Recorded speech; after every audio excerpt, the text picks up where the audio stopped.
The Black Studies program at Cleveland State University welcomes you to this season of Image It, a public affairs radio forum dedicated to open dialogue on a variety of diverse topics of interest and issues of concern, which focus on the life and experiences of African Americans and all peoples of African descent. By visiting our website at www.csuohio.edu/blackstudies and clicking on the Images link, you can view upcoming shows and listen to past guests. Now here is your host for Images. Welcome to another edition of Images.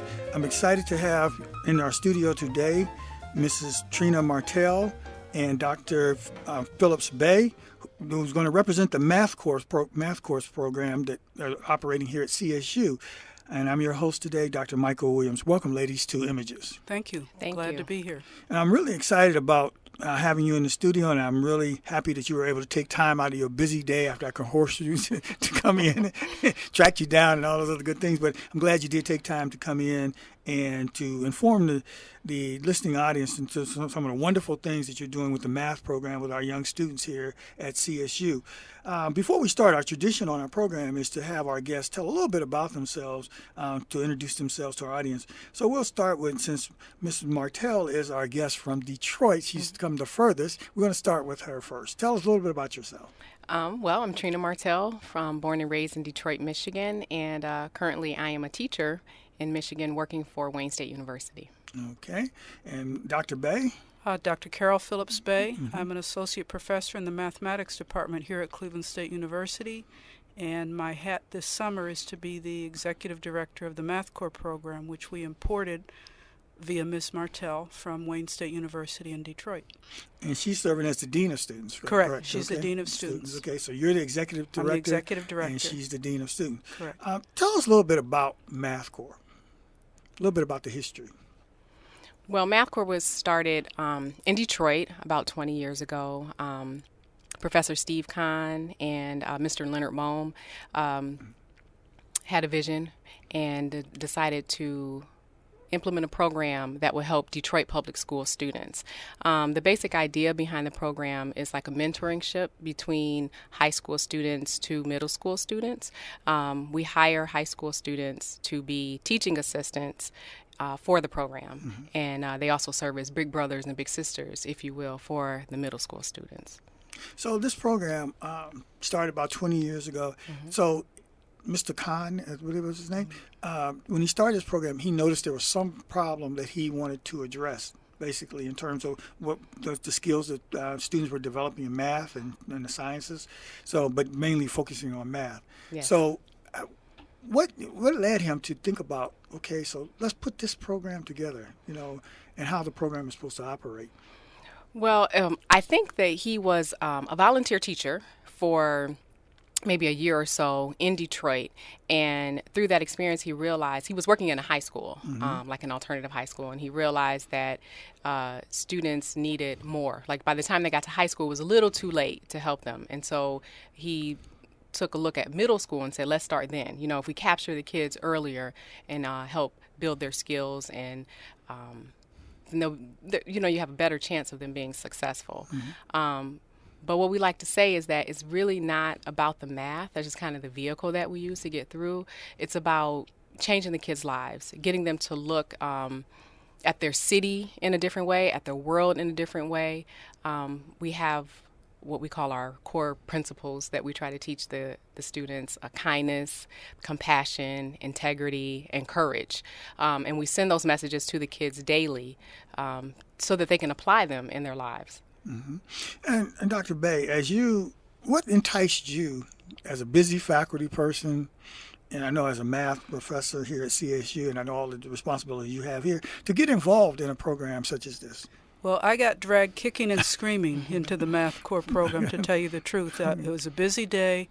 Some people at two economists I know invited me to go with them to visit this program, this wonderful program they'd seen in Detroit. The last thing I wanted to do was to go to, nothing personal, was to road trip. The last thing I wanted to do was to get involved with middle school students. The last thing I wanted to do was to use my summers for this kind of a thing. But I went and met the people involved and saw the program, and I couldn't believe it.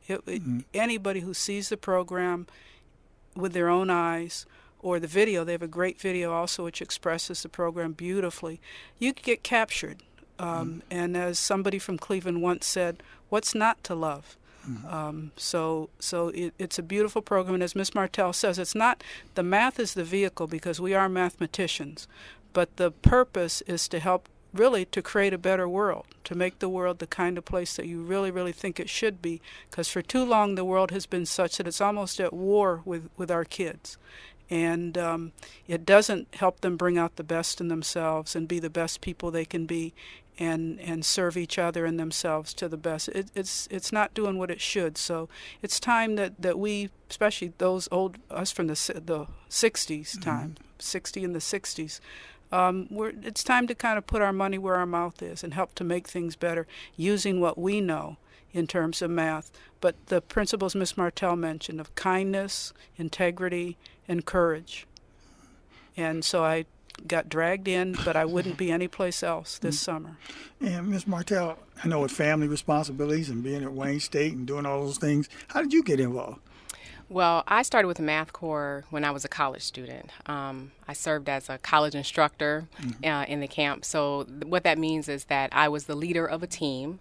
A team consists of 5 high school students and 10 middle school students. And I was a college instructor for about 3 years. And when I graduated from college, I was a grade supervisor. So my responsibilities increased. I oversaw the learning activities for all of the 7th grade. And then a few years after that, I was the dean of students. I became the dean of students. So, keeping the kids safe, looking at all educational activities, and basically helping the director run the show. My daughter had an opportunity to sit in the MathCorps program last year as a invited guest, and I'll put it that way. But she sat in, and she was really impressed with that, and it really tremendously helped her with her math skills when she went to return back to her middle school. Some of the things that you guys taught her in the math program, it not only refreshed what she knew, but also taught her some things she wasn't taught in the I believe it was the 8th grade. Well, actually, she was 7th grade last year, and now she's going into the 9th grade. But those skills carried on, in terms of where she's at. But the one thing that she liked was the friendship she created with some of the kids that were in the program. And that helped her through the process, because my daughter's painfully shy when it comes down to meeting new people. But once she meets you and likes you, then she's in. So I learned firsthand through my own personal experience how the approach that you guys take not only helped her to understand math in a less intimidating way, and then also with the friendships, she had those support systems around how important those support systems are. So do you notice that the kids who come through your program, children who come through your program, maintain those bonds over the years, that they're involved in the program? Definitely. We like to say that we are a family, and once you're in the MathCorps, you're always in the MathCorps. And for sure in Detroit, and you can see it here in Cleveland too, that students genuinely care about each other. They form lasting friendships. I mean, they last for years. And it's all, because of this supporting, caring environment. I think students in the program really learn to truly care for each other, both inside and outside of the camp. When we went to Detroit, we noticed that when we met people and they were introducing themselves to us, they talked about being part of the MathCorps for 19 years, for 15 years. For the newbies were the ones that said they were part of MathCorps for 6 years. And at Cleveland State, this is just our 3rd year. So clearly, it's a commitment. It's a lifetime commitment, because we're all human and we all have the same human needs, and that's what we're fostering in the MathCorps: the same need for acceptance and responsibility. And all that. It's definitely part of it's a philosophy that works because it's the truth. When we return from our break, we're going to return with our special guests, Ms. Trina Martell and Dr. Carol PhillipsBey, and we're going to talk more about the MathCorps program and what a day like is for the students here and for the teachers and how they benefit. And then we're going to talk about how you can have your child enrolled in this wonderful program in upcoming years. This year's closed out for this year, but we're going to talk about how you can get involved. So we're going to see you guys on the other side of these few messages. Established in 1969, the Black Studies program of Cleveland State University is currently comprised of 6 instruments used to implement the program's mission to contribute knowledge, promote understanding, and to share with all generations and all cultures the rich legacy of the African diaspora. First, there is the academic program, an interdisciplinary curriculum of nearly 80 courses offering a major and minor in Black Studies. The Howard A. Mims African American Cultural Center is open to the public and features art exhibits, programs, a colloquium series, panel discussions, and roundtables. The Lecture Art and Media series brings international, national, and local speakers, artists, and films to the campus. Images, a public affairs radio forum, interviews guests from many fields of endeavor. The Jazz Heritage Orchestra is a professional 17-piece orchestra comprised of musicians who are also educators officially in residence at CSU. The Jazz Heritage Orchestra is dedicated to preserving and perpetuating the musical heritage of the great African American jazz masters. They are available for performance engagements. The 6th instrument is the Black Aspirations Celebration, a week-long event of cultural arts and contemporary issues. Dr. Michael R. Williams is the director. Prester Pickett is coordinator of the Cultural Center. Dennis Reynolds is music director of the Jazz Heritage Orchestra, and Vivian L. Sharp is the announcer. And now back to Images. We're back on Images with our very special guest, Ms. Trina Martell, the Dean of Students in the MathCorps program here at Cleveland State University, and Dr. Carolyn Phillips-Bey, who is the Executive Director of this fine program of MathCorps. We're talking a little bit about how students maintain bonds and what they learn during the day-to-day activities. And Ms. Martell has one of the journal entries of one of the children. So I want to share that with you at this time. Yes, every day we ask our high school students to just be reflective on their experience in MathCorps. And I thought that this was a good journal entry. So this student says, "It was at first important for me to join MathCorps as a TA because I thought it would look good on my resume. But now I know that this is more than just a job to make my resume look fancy. It is a cause that helps children in the summer stay off the streets and out of violence through math. This is also a family. Some kids that are in this program don't have very supportive families at home. So when they come to MathCorps, we try to fill that gap by filling it with love. It was also important to me because I've always wanted to have siblings. To have someone to look up to you is the second best feeling in the world.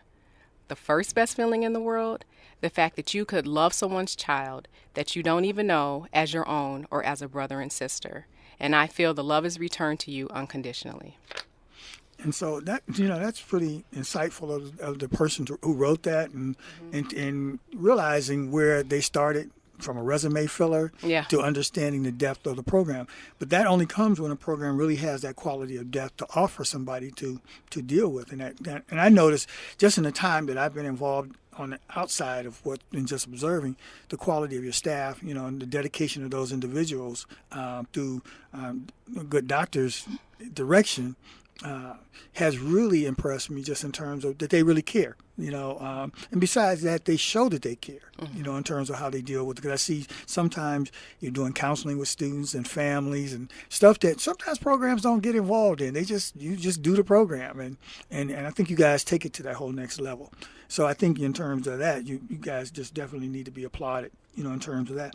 When you start the day, let's look at a typical day for students that come into the MathCorps program. What does that start like? What do you guys do? Well, we start our day in the morning with breakfast, optional breakfast at 8:30. Kids come. They can eat for a while, and there's also games in a room where they can enjoy their breakfast and play games, because strategy is a big part of mathematics. And it's also a nice way for the kids to unwind and check in with each other. How are you doing today? What's going on? Do you need help with your homework? Because homework's a big part of our program as well. After breakfast is an assembly. Every day we have an assembly with 3 purposes. The purpose is to inspire. Second purpose is for accolades. We want to reward and recognize the kids who've done well academically on the homework or any assignments we give them during the day. And the third purpose of the assembly is for fun. We are a summer camp. We're here to have fun. After the assembly, the kids have what's called team time, which includes a half-hour lesson taught by me or Ms. Martell on real numbers, operations, and properties. And after team time, we have discovery, which is a college-level topic presented to middle school kids at a level that they can understand. So it's a college-level topic that a professor is particularly enthralled with, that they break down to a level that the kids can understand. After that is lunch. And then we have activity, which is we have chess, we've got robotics, we've got computers. It's a variety of activities. And then the middle school kids go home. I just wanted to point out also that in the program, we're sounding wonderfully rosy. Every day is not 100% glorious and happy and rosy. We're dealing with kids and human beings. And so that's part of being a family also, as we help each other with some difficulties often. So I don't want to Pollyanna it. It's a lot of hard work. Everything good doesn't happen all the time. But we are committed and we care, and that's the most important part. We're in for the long haul. And I noticed that the best progress normally takes place when there's some adversity. When people have to go through some things, it tests character, it tests commitment, it tests a lot of things. I always tell my students, everybody likes to be on the love boat. They have to Google that to figure out what the love boat is. I said, but nobody wants to go through the storm. And so it's only through the storm that you really figure out where's a person's real personality, their real character, and what their strengths and weaknesses and those things are. And again, so this is a program that has very human dynamics that operate day to day, because children at that age are going to have a lot of issues because they have them in college, they have them in graduate schools. We have them in life. So I'm glad that Dr. Bey was able to say that, it's not always a rose garden. There's a few thorns that go into that. But I noticed how your staff, I've never seen your staff embarrass or take a kid publicly, in terms of, and that may happen, but I've never seen it, where they tend to take them privately and address whatever concerns they are. And I've even seen parents brought in that discussion. So I think that, one of the ways to make programs successful. But again, in the day-to-day operations, as you notice, what are some of the challenges you see and some of the good things you see with children as they come in, they begin your program and as they transition through? Well, first I just want to, just hit the point that you said, you never see the staff, embarrass students or anything like that. And I think that goes right in line with our thinking that while in the program we might have different positions, as people we are all equal. And so, it's very important to us to see each child as an individual and to treat him or her with that respect and dignity that they deserve. And so, yes, we would never, embarrass a child or, put them in yeah. And I've seen it happen. That's the greatness part that you foster. The founding principle that everyone has greatness within them. And some days it's hard to see that greatness in every child you come across, but it's there. It's there in everybody, and everybody therefore has value. Adults, children, everybody has value and deserves that respect and that caring. And it's worth the effort too, because if there's greatness in there, it's worth the effort. It's worth digging and getting through the hard times, because it's there. The greatness is worth finding. And again, some of the challenges or some of the strengths that you see in these children as they come in your doors and as you watch them transition through, what do you observe about the population of students? What do you see as some of the challenges that they bring to the table coming in? Well, I think a lot of them have challenges just, we're working to try to change their view. And so some of the challenges that they bring are kind of accepting, what it is that we're trying to teach them. I mean, and just for example, I was having a conversation the other day with one of the staff members, and one of the things that we want to promote is nonviolence. Okay, so let's not respond with violence to anything. But at the same time, we recognize that some kids have been taught when somebody hits you, you better hit them back. But we like to impart to the kids that, if when somebody hits you, it requires so much more strength and courage to not respond with violence. And so I think that, sometimes it's that type of mentality that we fight, that we try to overcome. Of course, sometimes kids come with weaknesses in math, And, again, we do what we can to help them out, to support them in that. The individualized attention that they get, we provide tutoring both before camp and after camp. And then, again, through all the activities and lessons that they get, we address those issues, too. Mm-hmm. And so when a family comes in, about how long are their children involved in this program? The length of time from day one to the end of the program. How long is the program? Well, there's a difference. In Cleveland, we're a 4-week program. In Detroit, they're a 6-week program. And it runs daily, I guess, for the middle school kids from 8:30 in the morning to 2:30 in the afternoon. And we do not meet on Fridays. It's Monday through Thursday, 8:30 to 2:30 for 4 weeks in the summer. And Detroit's a longer program than ours. Okay. And when is there cost to the program? No, there's no cost. The children have to apply and are accepted. To get in, you need to fill out an application. One piece of the application involves an essay. You need to write at least a 100-word essay talking about why you want to be part of the program. You need to submit a report card as well. Now, you don't need to be an A student to get in. We also don't want all F students. We purposely pick a wide variety of students' abilities. We try and mix it up by gender, by other demographic things, by race, by school district, by socioeconomic status, by ability level, because we want everybody to learn from everybody. The purpose is we're not a at-risk camp, a camp for just at-risk students. We're also not an honors camp for just honors students. We want everybody to be together and to learn and to help each other because we think there's value in that for so many people. We start accepting applications in April of each year for the following summer. And we have a website. You can reach it through the Cleveland State Math Department, or you can Google MathCorps at CSU. If you Google MathCorps, you'll get to learn about the great program in Detroit, which is our home program, and they have their own story to tell about their program. So it's free for the kids. They must apply. The high school students are hired, so they get a stipend. They get paid, and the college students we have working also get paid. So it's something at each level for different Now, give that types of address again where people can call in to, or at least go to the website. Our website is, okay, this is my technological failing hitting in. If you Google MathCorps at CSU, our website will come up. Or if you get on the Cleveland State University Math Department webpage, there's a link to the MathCorps Summer Camp.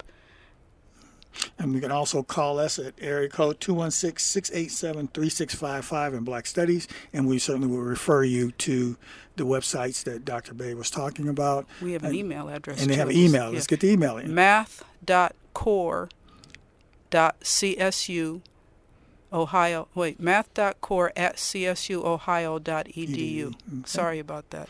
So again, there's a number of ways you can get in contact with us if your child is experiencing some problems with math. But this program is just not about math. It's some overall skills, social skills, and other life learning skills that's involved in this.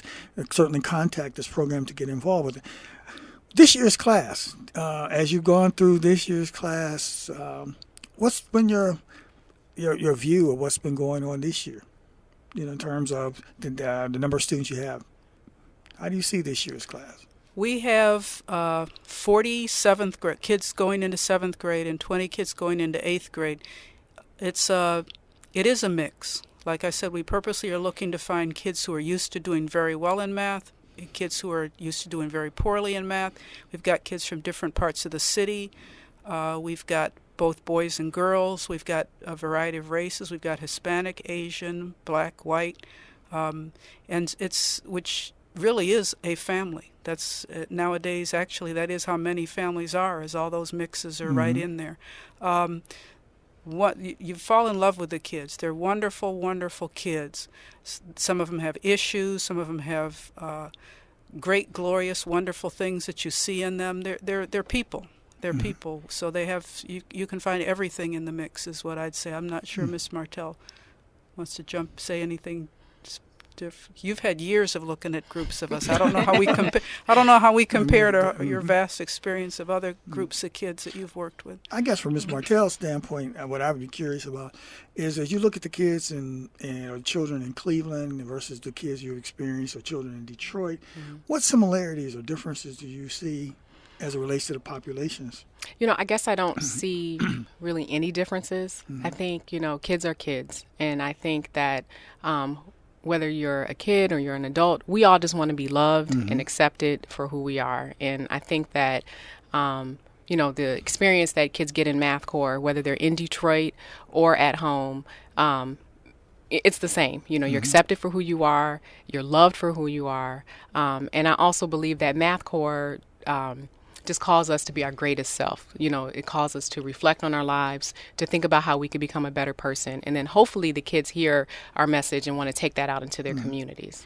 Now, I noticed that your program, as you said, was 6 weeks in Detroit and it's 4 weeks in Cleveland. Correct. Is that something that will be, the other 2 weeks will be added here in Cleveland, or is that just a programmatic design on how that operates at this point? Well, we're just starting and we're growing. And we're growing. In Detroit, they also have like 200 students, and they have a second site in Detroit. So they've had years to build this up and to grow. Right now, we have 60 kids this summer. Last summer, we had 50, and the first summer, we had 20. So we have grown a bit in our 3 summers. But we want to grow right. We don't want to just suddenly have like 100 kids and not have a good, strong, firm program. So we're hoping to grow, but like I said, we want to grow in the right way. We staffing and funding and all that needs to be a part of our development and our growth. So in terms of applications, you're prepared to take more applications, but that doesn't necessarily mean that people will be accepted automatically into the program. We always have more applications and spaces we have to fill, and that's good and bad. It's good because that shows people are interested and hopefully we're serving a need. That's bad because we can't take everybody who applies. Again, one of the things, what do you get personally in the last minute or so? What do you get personally out of this as a professional? I know you do your job and you do all of this, but if there's a personal side to this, I'm always curious about what professionals get out of these things personally. Personally, I think I feel hope. Hope that our world can be a peaceful world, that that young people have the power to change our world. And so it's a very uplifting place for me. Yeah, I would agree with that. As I said to Professor Kahn when he introduced me to MathCorps, I thanked him because my career was basically on cruise control. And this energized me professionally and personally. And I agree with Ms. Martell. It's about hope and helping to make a difference. And that's a wonderful feeling to be able to help make a difference, to keep learning, to have faith in people, and be ever pleased by things. Now, give those addresses again where people can contact you. Well, the Cleveland State Math Department, I think, can field phone calls. 687-4680 is the Cleveland State Math Department phone number. We do have a website which you can link through the Math Department website at Cleveland State University. We have a email address which is math.core@csuohio.edu, and we're happy to have people know about us. I want to thank both of you for coming in and taking time out of your busy schedules to talk about a very important program, MathCorps, that course that's taking place here on our campus at CSU. But I want to thank Dr. Bey because of the work that she does and that she got drug into this and giving us a good base here. And I want to thank Ms. Martell for coming down from Detroit and sharing her expertise. And we're going to see you guys next week as we bring other people into the studio who are doing great things in the community. You have been listening to Images, a public affairs radio program produced by the Cleveland State University Black Studies Program and the station. The opinions expressed today were those of the participants and do not necessarily reflect those of Cleveland State University, the Black Studies Program, or this station. We hope you have enjoyed the music performed by the Jazz Heritage Orchestra. If you are interested in finding out more about the Black Studies Program, call 216-687-3655 or visit our website at www.csuohio.edu/blackstudies.